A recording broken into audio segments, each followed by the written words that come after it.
जय हिंद दोस्तों, मेरा नाम है वेदश्री त्रिवेदी और इस समय हम लोग पढ़ रहे हैं कॉर्पोरेट अकाउंटिंग। इसमें हमारा जो चैप्टर चल रहा है वो है इश्यू ऑफ डिबेंचर्स, अर्थात ऋण पत्रों का निर्गमन।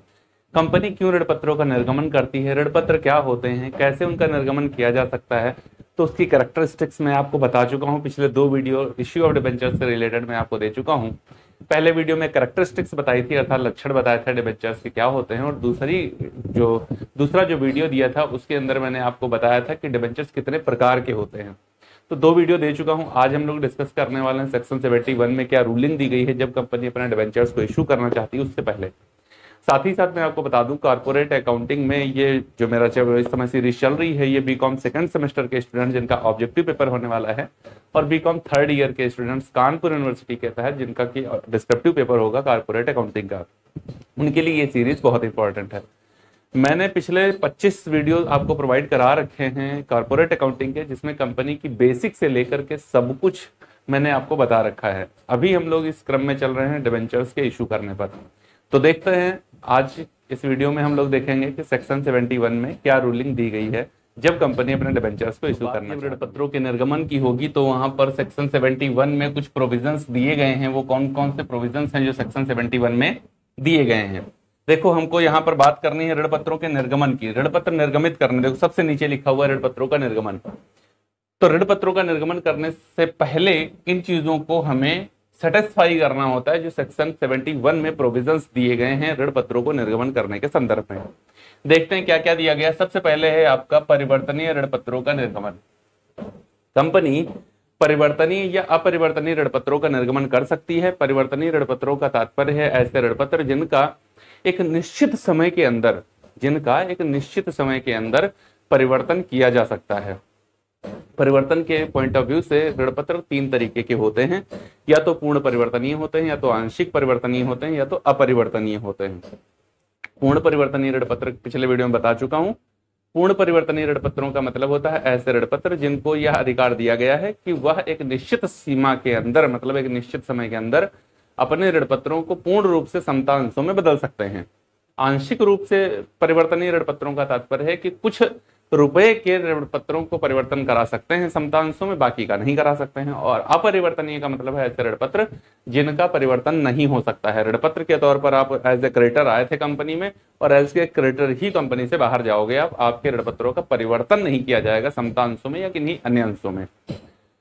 उसके बाद में अगर हम बात करते हैं मतदान का अधिकार नहीं, सेक्शन 71 सब सेक्शन 2 में कहा गया है कि मतदान का अधिकार नहीं होगा। डिबेंचर्स, देखो, प्रेफरेंस शेयर होल्डर्स को मतदान का अधिकार हो भी सकता है एज पर कंडीशन। मैंने आपको बताया था सेक्शन 55 की रूलिंग। नहीं देखा वीडियो तो प्रोविजन सेक्शन 55 में दिया गया है प्रेफरेंस शेयर का, वो देख लीजिएगा, सब कुछ समझ जाओगे। उनको अधिकार हो सकता है, लेकिन कंपनी के डिबेंचर्स होल्डर को कभी भी मतदान का अधिकार नहीं होगा। और ये सब कुछ निर्धारित कर लेना होगा कब, जब ऋण पत्रों का निर्गमन करना है तब। बात क्लियर है? Section 70 sub section 71 sub section 2 में है। तीसरा है सुरक्षित ऋण पत्रों के निर्गमन की शर्तें। देखो, सुरक्षित ऋण पत्र का तात्पर्य है ऐसे ऋण पत्र जिनको निर्गमित करते समय किसी विशिष्ट संपत्ति पर उनको सुरक्षा प्रदान कर दी गई है, ऐसे ऋण पत्रों को कहा जाता है सुरक्षित ऋण पत्र। सामान्यतः कंपनी के सभी ऋण पत्र सुरक्षित ही होते हैं। कंपनी अनसिक्योर्ड डिबेंचर्स को इशू ही नहीं कर सकती है, सुरक्षित ऋण पत्र ही इशू करती है। तो इसके लिए बात कही गई कि कब सुरक्षित ऋण पत्रों का निर्गमन कर सकता है, तो पिछले वीडियो में ही इसकी बात कर चुके थे हम लोग। इसको अप टू 10 ईयर या फिर up to 10 to 30 year issue किया जा सकता है ना। हम आपको शुरुआत में ही बात करके आए हैं, अगर नॉर्मल कंडीशन में, जनरल कंडीशन में बात करें तो कोई भी कंपनी अपने डिबेंचर्स को मैक्सिमम कितने वर्षों के लिए निर्गमित कर सकती है, तो 10 वर्षों के लिए निर्गमित कर सकती है। लेकिन प्रोजेक्ट इंफ्रास्ट्रक्चर पर अगर काम करने वाली कंपनी है तो वो अपने ऋण पत्रों को 10 से 30 वर्षों के लिए निर्गमन कर सकती है। तो यहाँ पर ध्यान दीजिएगा, सुरक्षित ऋण पत्रों का निर्गमन क्या है, ये कहां पर बताया गया, तो रूल नंबर 18 में बताया गया है। रूल नंबर 18 में ये बात बताई गई है। सेक्शन तो 71 सब सेक्शन 3 है, लेकिन शेयर कैपिटल एंड डिबेंचर्स की रूल नंबर 18 में ये बात कही गई है। क्लियर है? ठीक है। ऋण पत्र शोधन संचय का उपयोग के साथ में इसका सृजन भी करना होता है। कंपनी जब भी अपने डिबेंचर्स का इशू करती है तो उनके इशू डेट से ही कंपनी को एक निश्चित अमाउंट ट्रांसफर करना होता है एक डिबेंचर, एक फंड में जिसको कहा जाता है डिबेंचर रिडेम्पशन रिजर्व, और तो ये सृजन इसका हो जाता है। मुख्य रूप से बिना किसी क्लियर इन्फॉर्मेशन के या सेबी की गाइडलाइन अगर माने तो कंपनी जिस दिन अपने शेयर डिबेंचर्स इशू करती है उसी दिन से कंपनी को प्रत्येक वर्ष डिबेंचर्स की जो फेस वैल्यू होती है उसका 25% पर ईयर आपको ट्रांसफर करना होता है DRR। इसको यहां पर क्या कहते हैं? DRR, debenture redemption reserve. दूसरी कंडीशन क्या होती है? जब कंपनी अपने डिबेंचर्स का रिडेम्पशन करना चाहती है, मतलब शोधन करना चाहती है, तो शोधन के लिए क्या कर सकती है? या तो नए अंशों का निर्गमन कर सकती है इस उद्देश्य के लिए, या तो उनको कन्वर्ट कर सकती है अंशों में, या फिर क्या करेगी? अपने डिविजिबल प्रॉफिट से इनका रिडेम्पशन करेगी। तो प्रेफरेंस शेयर की तरह बिल्कुल मैं बता रहा हूं आपको, अगर कंपनी डिबेंचर्स का रिडेम्पशन करने के लिए अपने डिविजिबल प्रॉफिट्स का यूज करती है तो सेम वैल्यू से वो DRR क्रिएट करेगी। बात क्लियर है? और इस DRR का उपयोग जो सृजन किया जाएगा शुरुआत में, DRR का उपयोग केवल और केवल कंपनी के डिबेंचर्स का रिडेम्पशन करने के लिए ही किया जा सकता है, अन्य किसी उद्देश्य के लिए इसका उपयोग नहीं किया जाएगा। ये कौन बताता है? सेक्शन 71(4) बताता है। ठीक है, ये पॉइंट बहुत इंपॉर्टेंट है। एक्चुअली यहां आने के लिए मैं थोड़ा जल्दी बात कर रहा था। ऋणपत्र न्यासी, जिसको इंग्लिश में कहते हैं डिबेंचर्स ट्रस्टी। ये ट्रस्टी क्या होता है? देखिए, जैसे हम लोग बात करें कंपनी में इक्विटी शेयर की, किसकी बात करें? इक्विटी शेयर की या फिर प्रेफरेंस शेयर की, तो ये दोनों शेयर होल्डर्स हैं। ये तो कंपनी के मालिक ही होते हैं, कंपनी की जितनी वोटिंग होती है उसमें सब में ये वोट देते हैं, कंपनी के मैनेजमेंट में पार्टिसिपेट करते हैं, कंपनी की डिसीजन मेकिंग में पार्टिसिपेट करते हैं, या ऐसे कहें पर्दे के पीछे से यही डिसीजन लेते ही हैं। ओके, तो यही लोग हैं। प्रेफरेंस शेयर होल्डर्स को राइट हो जाता है, अगर उनका डिविडेंड 2 वर्ष का एरियर हो जाए तो वो भी उनको सेम राइट वही मिल जाते हैं, और अदरवाइज उनको सेक्शन 55 में बताया गया है कि ये उनकी डीड में बताया जाता है, उनकी डीड में ये बताया जाता है कि आपको राइट होगा वोट का या नहीं होगा, तो हो भी सकता है उनका वोट। तो कुल मिलाकर देखो, ये दोनों लोग ऐसे हैं जो जितने भी डिसीजन लिए जाएंगे उसमें ये पार्टिसिपेट करेंगे। तो जब हमने पैसा लगाया और हम खुद पार्टिसिपेट करें तो ज्यादा उम्मीद है कि हम ऐसा डिसीजन नहीं लेंगे जहां पैसा डूबने की आशंका ज्यादा हो, या बहुत रिस्क वाला काम हम नहीं करेंगे। जैसे जब आप कार अपनी खुद ड्राइव कर रहे हो और दूसरी तरफ आपकी कार को आपका ड्राइवर ड्राइव कर रहा हो, दोनों के चलाने में आप बहुत अंतर पाओगे। जब आप खुद ड्राइव कर रहे होगे, 10-20 लाख रुपए वाली कार लेकर के आप खुद ड्राइव कर रहे होगे, तो अगर थोड़ा सा भी गड्ढा होगा ना तो बहुत धीरे से स्पीड स्लो करके फिर ऐसे चलोगे आप, और ड्राइवर क्या करेगा? ये सट से गया वो, क्यों? क्योंकि उसको कोई फर्क नहीं पड़ता है, उसने इन्वेस्ट नहीं किया है तो उसको दर्द नहीं पता है मुद्रा का क्या होता है, और जिसने इन्वेस्ट किया है उसको दर्द पता है क्या होता है। तो ये जो दर्द है ना, वो इन लोगों को तो अपनी मनी का तो पता है, उस कार के तो ये खुद ड्राइवर हैं, लेकिन जो डिबेंचर्स होल्डर हैं उनकी मनी का दर्द इनको क्या पता। तो हो सकता है वो दर्द न पता होने के कारण ये ऐसे डिसीजन ले लें जो डिबेंचर्स होल्डर के हित में ना हो। तो इस कंडीशन में लॉ आ गया। लॉ यही इसीलिए तो आया है कि कंपनी में किसी का भी हित बना रहे, अनहित ना होने पाए उसका। तो लॉ आ गया। उसने क्या कहा? उसने कहा कि भैया देखो, सेक्शन 71 सब सेक्शन 5 में हम आपको बता दे रहे हैं, खुले शब्दों में सुन लो।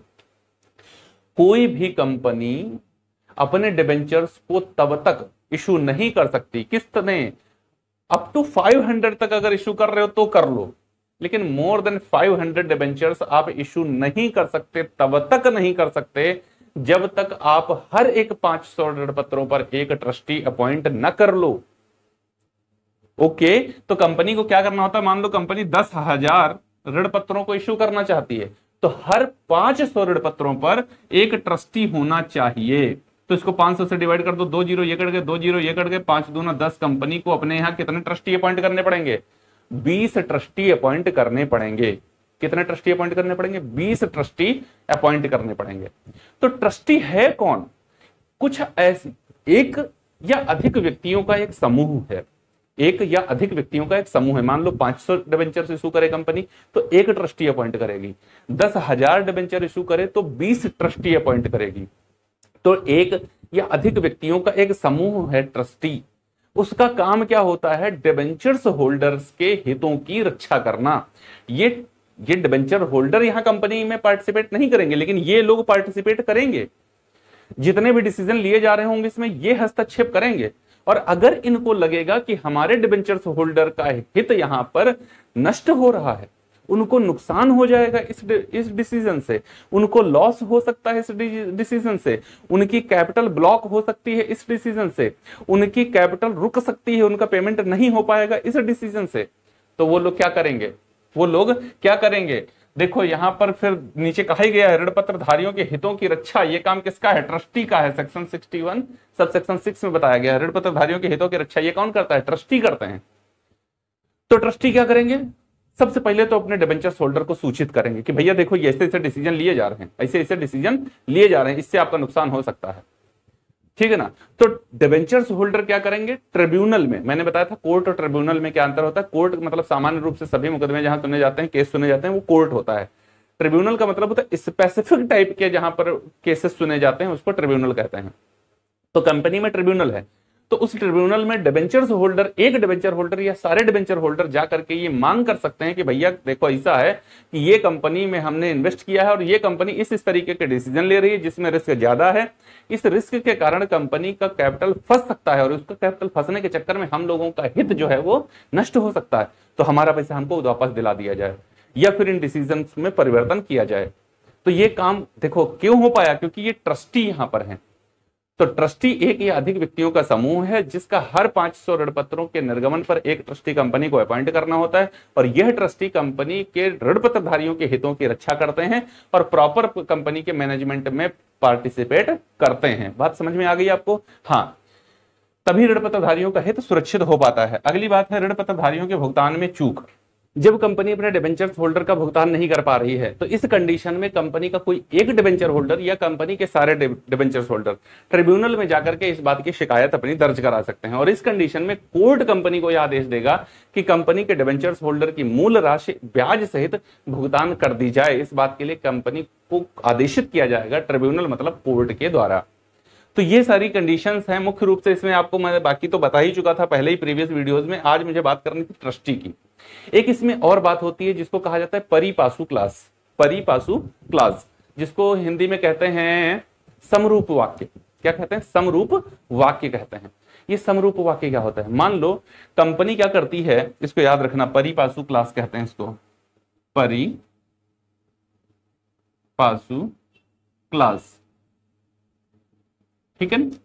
समरूप वाक्य कहते हैं जैसे कंपनी अलग अलग तिथियों पर अलग अलग टाइप के डिबेंचर इशू करती है। अलग अलग टाइप के डिबेंचर का मतलब है कंपनी 8% के डिबेंचर भी इशू किए हैं, 10% के भी इशू किए हैं, 12% के भी इशू किए हुए हैं। अलग अलग डेट में अलग अलग टाइप के डिबेंचर इशू किए हैं। लेकिन इनकी भुगतान तिथि पर, इनकी भुगतान तिथि जब आती है तो कंपनी के पास में इतना बैलेंस नहीं है, कंपनी के पास इतना बैलेंस नहीं है कि वो अपने डिबेंचर्स होल्डर का पेमेंट कर पाए। तो इस कंडीशन में क्या किया जाएगा? इन सभी डिबेंचर्स होल्डर की वैल्यू को एक में मिला दिया जाएगा। क्या किया जाएगा? एक में मिला दिया जाएगा और आनुपातिक रूप से इन सब की वैल्यू का पेमेंट किया जाएगा। मान लो यहां से आए थे 10 लाख, यहां से आए थे 8 लाख, यहां से आए थे 2 लाख, तो कंपनी के पास में क्या हो गया? कंपनी के पास टोटल आ गया कितना कैपिटल था डिबेंचर से? 20 लाख रुपए, ठीक है। अब कंपनी यहां पर क्या कर रही है? 20% का ही रिडेम्पशन कर पा रही है, तो कंपनी 20% का रिडेम्पशन 4 लाख रुपए का रिडेम्पशन करेगी, ठीक है। अब 4 लाख रुपए में अनुपात निकाल दिया जाएगा। इनका 10 अनुपात था, इनका 8 अनुपात था और इनका 2 अनुपात था। इस रेशियो में इसको डिवाइड कर दिया जाएगा और इन लोगों का धीरे धीरे करके सबका रिडेम्पशन किया जाएगा। तो देखो समरूप, समरूप का मतलब होता है एक समान, समरूप का मतलब होता है एक समान। तो जहां पर ऐसी कंडीशन आए कि किसी भी डिबेंचर होल्डर का पेमेंट करने में सक्षम ना हो कंपनी, तो सबकी वैल्यू को मिला करके फिर उसका आनुपातिक रूप से पेमेंट कर दिया जाता है। तो इसको कहते हैं परिपासु क्लास, मतलब इसको हिंदी में कहेंगे समरूप वाक्य। बात क्लियर हो गई है। एक बात होती है डिबेंचर्स डीड। डिबेंचर्स डीड क्या होती है? देखो ये डीड पार्टनरशिप डीड होती है, डिबेंचर्स डीड होती है, हर कंडीशन में डीड होती है। डीड का मतलब है एक लिखित प्रलेख जिसमें उस निश्चित तथ्य के बारे में समस्त चीजों का उल्लेख किया गया है, उसको डीड कहते हैं। तो डिबेंचर्स डीड क्या होती है? जहां पर डिबेंचर्स के संदर्भ में कितने रुपए वाला डिबेंचर होगा, कितने रुपए का होगा, इस पर इंटरेस्ट कितने % होगा, कब इंटरेस्ट पेमेंट किया जाएगा, एनुअल होगा या ईयरली होगा, इनका रिडेम्पशन कब किया जाएगा, रिडीमेबल होंगे, इरिडीमेबल होंगे, कन्वर्टेबल होंगे, नॉन कन्वर्टेबल होंगे, ये ऐसी सभी बातों का जहां उल्लेख किया जाता है उसको डिबेंचर्स डीड कहा जाता है। तो उम्मीद है आपको ये सारी बातें क्लियर हो गई होंगी। अब हम लोग चलते हैं ऋण पत्रों का निर्गमन। ऋण पत्रों का निर्गमन जो है वो 2 कंडीशन तो शेयर्स वाली हैं। जैसे शेयर्स का निर्गमन या तो आप कैश के लिए करते या अदर देन कैश करते। दो तरीके से ही शेयर्स का निर्गमन किया जाता है। या एक उद्देश्य होता है अंश निर्गमित करें और पैसा प्राप्त कर लें, उस पैसे से हम इन्वेस्ट करें मार्केट में और अपना व्यवसाय संचालित करें। दूसरा होता था कैश नहीं देना चाहते, कुछ और उद्देश्य के लिए हम शेयर्स इशू कर लें। तो ये दो उद्देश्य होते थे। सेम उद्देश्य डिबेंचर्स में भी है। आप डिबेंचर्स को इशू कर सकते हो कैश के लिए या फिर अदर देन कैश के लिए। मतलब वेंडर के लिए शेयर इशू करते थे, डिबेंचर भी इशू कर सकते हैं, एंट्री सेम वही होंगी। हम लोग अंडरराइटर्स को शेयर इशू करते थे, डिबेंचर्स भी इशू कर सकते हो, एंट्री सेम वही होगी। आप क्या कर सकते थे, प्रमोटर्स को शेयर इशू करते थे तो डिबेंचर्स भी इशू कर सकते हो, एंट्री सेम वही होगी। जहां पर शेयर कैपिटल लिखते थे वहां पर डिबेंचर्स कैपिटल लिखेंगे बस। ओके, डिबेंचर्स कैपिटल या फिर debentures word, only debentures word use किया जाएगा, बस इतना ही चेंज आएगा और कोई चेंज नहीं आएगा। खैर उसकी बात हम लोग आगे करेंगे। यहां पर एक बात और आती है, डिबेंचर्स तीन उद्देश्य के लिए निर्गमित किए जा सकते हैं। या तो कैश के लिए निर्गमित किए जा रहे होंगे, या तो अदर देन कैश के लिए निर्गमित किए जा रहे होंगे। अदर देन कैश का मतलब होता है वेंडर्स को इशू किए जाए, अंडरराइटर्स को इशू किए जाए, प्रमोटर्स को इशू किए जाए, ये सब होता है अदर देन कैश। और एक क्या होता है, कंपनी को संपार्श्विक संपत्ति के तौर पर भी इशू किया जा सकता है, अर्थात कोलेटरल सिक्योरिटीज के तौर पर, संपार्श्विक सुरक्षा के तौर पर भी इनको इशू किया जा सकता है। एज ए कोलेटरल सिक्योरिटीज के तौर पर भी इशू किया जा सकता है। तो तीन तरीके से ऋण पत्रों का निर्गमन किया जा सकता है। बात क्लियर है। लेकिन ध्यान रहे, कंपनीज एक्ट 2013 के सेक्शन 180 सब क्लास 1 की ई, सेक्शन 180 सब क्लास फर्स्ट एंड सब क्लास ई में यह बताया गया है कि कोई भी कंपनी अपनी share capital plus reserve and surplus की वैल्यू से ज्यादा के, अपनी share capital plus reserve and surplus की वैल्यू से ज्यादा के ऋण पत्र कभी इशू नहीं कर सकती है। मान लो किसी कंपनी की share capital, equity and preference both, दोनों की शेयर कैपिटल मिलाकर 5 करोड़ रुपए है और रिजर्व एंड सरप्लस में 3 करोड़ रुपए है, तो कुल मिलाकर के कंपनी 8 करोड़ रुपए से ज्यादा के डिबेंचर्स इशू नहीं कर सकती है। अर्थात कंपनी मैक्सिमम कितने के डिबेंचर्स इशू कर सकती है, जितना उसका equity and preference share capital का बात करते हैं तो दोनों उसमें इंक्लूड होती हैं। तो equity and preference share capital plus reserve and surplus, इन दोनों का योग कर दो, इससे ज्यादा के डिबेंचर्स इशू नहीं कर सकती है। बात क्लियर हो गई है? हाँ जी सर, बात क्लियर हो गई है। तो आज हमने इशू ऑफ शेयर्स को खत्म कर लिया है। कैसे इशू ऑफ शेयर्स को किया जाएगा नेक्स्ट वीडियो में हम लोग बात करेंगे, जहां पर जर्नल एंट्री की बात करूंगा। मैं आपके लिए बताऊंगा कि क्या क्या जर्नल एंट्रीज करी जाती हैं जब डिबेंचर्स का इशू किया जाता है, और उसके बाद में हमारा इश्यू ऑफ डिबेंचर्स खत्म हो जाएगा। फिर हम लोग चलेंगे रिडेम्पशन ऑफ डिबेंचर्स में क्या क्या कंडीशंस होती हैं। उम्मीद है ये वीडियो आपको अच्छा लगा होगा। अगर अच्छा लगा है, पसंद आया है, चीजें आसानी से सरलता पूर्वक आपको समझ में आई हैं, तो वीडियो को लाइक भी करें और कमेंट जरूर करें। कमेंट बॉक्स में आकर के मुझे बताएं कि आपको मेरा पढ़ाने का तरीका कैसा लगता है, कंटेंट कैसा लगता है। बहुत मेहनत करता हूं आपके लिए, तो आपका भी ये दायित्व बनता है कि फीडबैक तो कम से कम हम तक पहुंचाएं। पॉजिटिव नेगेटिव नो मैटर यार, जो भी आपको लगता है, अच्छा लगता है तो अच्छा बताइए, बुरा लगता है तो बुरा बताइए, बताइए तो सही, मैं जान तो सकूं कि मेरा पढ़ाने का तरीका कैसा लगता है आपको। अगर वीडियो अच्छा लगा तो लाइक करें, शेयर करें, सब्सक्राइब कर लें चैनल को, और कमेंट बॉक्स में आकर के कमेंट अपना जरूर दें। मिलते हैं अगले वीडियो में, वहां देखेंगे journal entries regarding to issue of debentures. तब तक के लिए जय हिंद दोस्तों।